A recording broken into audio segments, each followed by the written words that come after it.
In the ancient land of Israel, the people were suffering under the oppressive rule of the Philistines. This period of turmoil and subjugation set the stage for one of the most captivating and dramatic stories in the book of Judges, the story of Samson. From his miraculous birth to his extraordinary feats of strength, and ultimately his tragic downfall and redemption, Samson's tale is one of divine intervention, human frailty, and the ultimate sovereignty of God. Birth and early life. Samson's story begins with his parents, Manoah and his wife, who were unable to have children. One day, an angel of the Lord appeared to Manoah's wife, announcing that she would bear a son. This child, the angel said, was to be a Nazirite from birth. This meant he was to be consecrated to God, abstaining from wine, avoiding unclean foods, and never cutting his hair. These vows symbolized a life set apart for God's purposes. Manoah's wife bore a son, and they named him Samson, which means like the son from his early years. It was clear that Samson was endowed with extraordinary strength, a gift from God, intended to deliver Israel from the Philistines. Samson's relationships with women often led to conflict and tragedy. His marriage to the Philistine woman from Timnah ended in betrayal and violence. Later, he visited a prostitute in Gaza, where the Philistines tried to ambush him. But Samson escaped, tearing the city's gates off their hinges and carrying them to the top of a hill. His most famous relationship was with Delilah, a woman from the valley of Sorek. The Philistine leaders bribed Delilah to discover the secret of Samson's strength. After several failed attempts, Samson finally revealed that his strength lay in his uncut hair, a symbol of his Nazirite vow. While Samson slept, Delilah had his hair cut, and his strength left him. The Philistines captured him, gouged out his eyes, and put him in prison, where he was forced to grind grain. Samson's hair began to grow back while he was in prison. During a festival celebrating their god Dagon, the Philistines brought Samson to their temple to entertain them. Blind and humiliated, Samson prayed to God for strength one last time. Led to the temple's central pillars, Samson placed his hands on them and with all his might pushed them apart.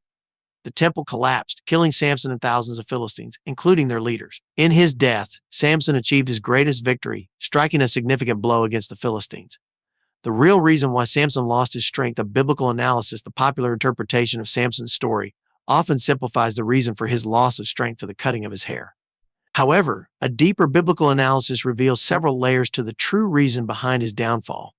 Violation of the Nazirite vow. Samson's strength was tied to his Nazirite vow, which included not cutting his hair, abstaining from wine, and avoiding contact with dead bodies. While the cutting of his hair was the final act that led to his physical weakness, it was a culmination of a series of violations and disregard for his Nazirite vow throughout his life. For instance, he touched the carcass of a lion he had killed, thereby breaking his vow to avoid corpses. Moral and spiritual decline. Samson's life was marked by moral failings and impulsive behavior. He sought out relationships with Philistine women, despite being set apart to deliver Israel from the Philistines. His liaisons and subsequent actions often reflected personal vendettas rather than divine missions. His arrogance and disregard for the sacredness of his Nazirite calling reflected a deeper spiritual decline.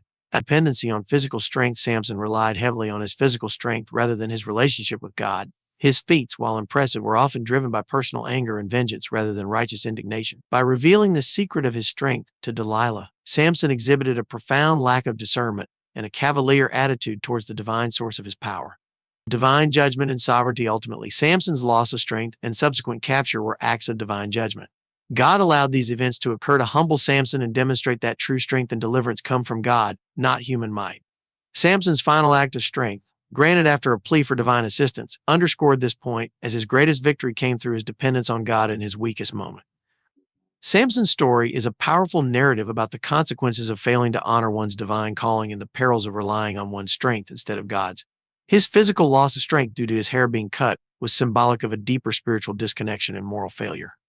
Ultimately, Samson's life and death serve as a reminder of the importance of faithfulness and the sovereignty of God in using flawed individuals to fulfill divine purposes. In the grand tapestry of Israel's history, Samson's narrative stands out as both a cautionary tale and a testament to the potential for redemption. His life highlights the enduring truth that true strength and deliverance come from reliance on God, not from human might alone.